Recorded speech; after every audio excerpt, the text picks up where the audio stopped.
সময় একটি বাসে একটি ধর্মীয় পতাকা ছিল, সেই পতাকাটাও বাসের যে ড্রাইভার বা কন্ডাক্টর নামাতে হলো এবং সেই জায়গাটা যারা সবাইতে যাচ্ছিল চেল্লামেল্লির জন্য। কি বলবেন? এইটা নিয়ে আমি কাল থেকে একাধিক খবর এসেছে। প্রথম খবর এটাই যে যেটা শুনেছি সেগুলো আগে বলবো, দয়া করে এটা কাটবেন না, সম্পূর্ণ চালাবেন, কারণ নাহলে আমি একটু স্পষ্ট কথা বলি তো অনেকে ঝাল হয়, আমাকে অনেকে, সেটা আমি যে ধর্ম থেকে বিলং করি তারাও আমার সম্মানকে সমালোচনা করে, ভিন্ন ধর্মের মানুষও আমার, সবাই না, কিছু কিছু মানুষ আছে আমার ধর্মেরও বা ভিন্ন ধর্মের আমার কথাকে সমালোচনা করে, পছন্দ হয় না যার, কিন্তু আমি একটু স্পষ্ট কথা বলতে পছন্দ করি। আমি তিন রকম কথা শুনেছি। প্রথম কথাটা হচ্ছে নাকি ওখানকার যারা উপস্থিত ছিল তারা নাকি বাধ্য করিয়েছে পতাকা খুলতে। দ্বিতীয় কথা শুনেছি যে ওই বাসে নাকি পতাকা লাগানো ছিল না, কয়েক মুহূর্তের মধ্যে কে নাকি এসে পতাকাটা লাগিয়ে দিয়েছে, সেই জন্য চিৎকার বুঝিয়েছে। তৃতীয় কথা যেটা শুনেছি ড্রাইভার না বা কন্ট্রাক্টর নাকি নিজে থেকে খুলে নিয়েছে। তাহলে তিন রকম কথা, আমি তিন রকম কথার উপরে রিয়াকশন দেবো। প্রথম কথা হচ্ছে যদি ইচ্ছাকৃত ভাবে প্রেশার ক্রিয়েট করে হিন্দু ধর্মের ধর্মীয় ধ্বজাকে খোলার জন্য করে, তাহলে ওখানে পুলিশ দাঁড়িয়েছিল, পুলিশ কেন বিরুদ্ধে ব্যবস্থা গ্রহণ করেনি?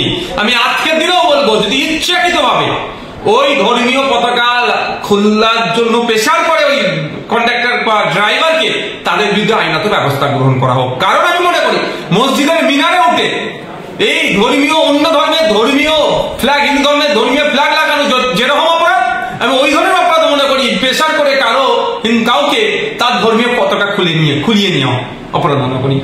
দ্বিতীয় হচ্ছে যদি তৎক্ষণিক কেউ ওই বাসে লাগিয়ে চলে যায়, সিসিটিভি আছে কলকাতা পুলিশের, সিসিটিভি খুলে চেক করে তাদের বিরুদ্ধে ব্যবস্থা গ্রহণ করা হোক, কেন এই ধরনের অরাজকতা করার জন্য করা হয়েছে।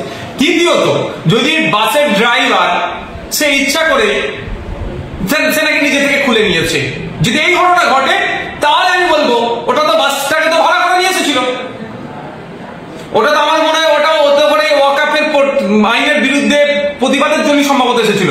তাহলে আমার ভিডিওটা যদি তাদের কাছে পৌঁছায়, অনুরোধ আপনাদের বাসের ড্রাইভারকে দিয়ে একটা ভিডিও করে সত্য ভিডিওটা করে সমাজে ছাড়েন সোশ্যাল মিডিয়াতে, কারণ এই ভিডিও থেকে হিন্দু মুসলমানের মধ্যে একটা মন কষাকষি হচ্ছে। স্বাভাবিকভাবে কোনো ধর্মপ্রাণ হিন্দু এটাকে মেনে নিতে পারবে না, কোনো ধর্মপ্রাণ মুসলমানও এটা মেনে নিতে পারবে না। গতকাল থেকে সোশ্যাল মিডিয়ায় আমার হিন্দু ভাইরা কত পোস্ট করেছে বলতে পারবো না, মুসলিম ভাইরা এটাকে কন্ডেম করেছে, আমিও কন্ডেম করছি এটাকে, এটা কোনোভাবেই মেনে নেওয়া যায় না। কিন্তু আসল সত্যটা জানতে হবে। সর্বোপরি একটা কথা বলি, ক্যালকাটা পুলিশের ওখানে অফিসাররা ছিল, ক্লারিফিকেশন দিচ্ছে না কেন? আমি অনুরোধ করবো ক্যালকাটা পুলিশকে ক্লারিফিকেশন দেওয়া। যদি ওখানকার যারা আন্দোলনকারীরা প্রেশার ক্রিয়েট করে খুলাতে বলে, সেটাও ক্লারিফিকেশন দিন, তাদের বিরুদ্ধে আইনত ব্যবস্থা নিন। পশ্চিমবাংলা ধর্মপ্রাণ মুসলমানরা আপনাকে বাহবা দেবে, আমি এটা বলতে পারি। আর দ্বিতীয়ত যদি ওটা নিজে থেকে সে বলছে যে আমি খুলে নেবো, খুলে ঢুকিয়ে নেয়, তারও ক্লারিফিকেশন দিয়ে দিন। আপনারা শিক্ষকদেরকে পিটিয়ে বললেন হালকা বল প্রয়োগ হয়েছে, একাধিক শিক্ষক হসপিটালে ভর্তি আছে, ঘটনাকে আপনার হালকা বল প্রয়োগ করে প্রেস স্টেটমেন্ট দিয়ে দিন আপনাদের সোশ্যাল মিডিয়া পেজে। তাহলে এখানে দেবেন না কেন? এটাকে আপনাকে দিতে হবে। ঘটনা আসলটা কি বাংলার মানুষ জানতে চায়, হিন্দু মুসলমান নির্বিশেষে বাংলার মানুষ জানতে চায় ঘটনাটা কি ঘটেছিল।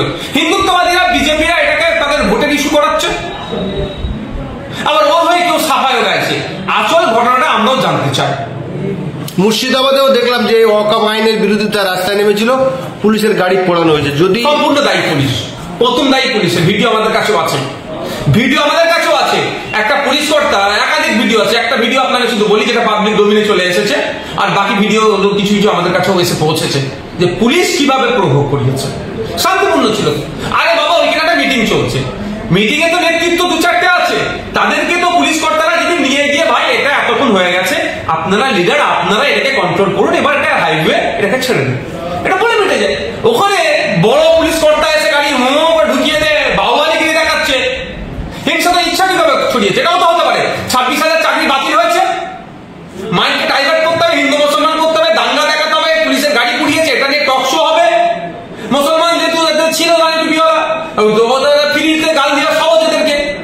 মহাকুম্ভ থেকে ধর্মীয় কাজ ফিরে আসার সময় রেল ভাঙচুর হলো, তা নিয়ে চর্চা হয় না, সেটাও অন্যায়। এনে পুলিশের গাড়ি পুরানোটাও অন্যায়, কিন্তু পুলিশের গাড়িটা কারা পুড়িয়েছে, কজনকে অ্যারেস্ট করেছে আমি জানতে চাই।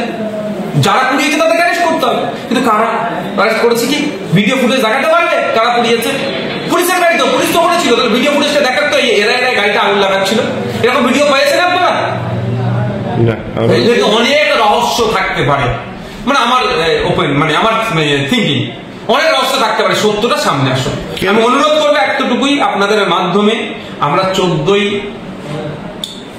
এপ্রিল আমরাও যাচ্ছি শিয়ালদা থেকে ধর্মতলা বাবা সাহেব আম্বেদকর স্ট্যাচু পর্যন্ত, এবং সাথে সাথে যারা যেখানে ওয়াকফ এর আইনের বিরুদ্ধে প্রতিবাদ করছেন তাদের কাছে আমার একটা অনুরোধ, আপনারা দায়িত্বশীলতার পরিচয় দেবেন, নিজেরা ভলেন্টিয়ার হয়ে যাবেন। আপনারা যাচ্ছেন কিসের জন্য, আন্দোলনটা কেন করছেন?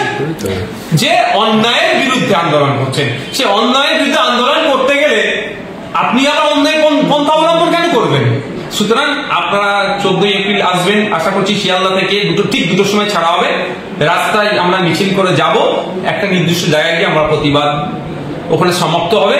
অনুরোধ, কোন রকম বিশৃঙ্খলায় কেউ পা দেবেন না, কারোর প্ররোচনায় পা দেবেন না। যদি মনে করেন দেখতে পান আমাদের মিছিল থেকে কেউ বিশৃঙ্খলা করছে, সঙ্গে সঙ্গে তার ছবি ভিডিও করবেন, আমরা পুলিশের হাতে তাকে তুলে দেবো। আর অন্য কেউ যদি বিশৃঙ্খলা করতে চাই তারও ভিডিও ছবি দেবেন, ভিডিও ছবি আমরা পুলিশকে দেবো, পুলিশের বিরুদ্ধে অ্যাকশন নেবো। কোনোভাবেই বাংলাতে অরাজকতা করতে দেবো না। আন্দোলন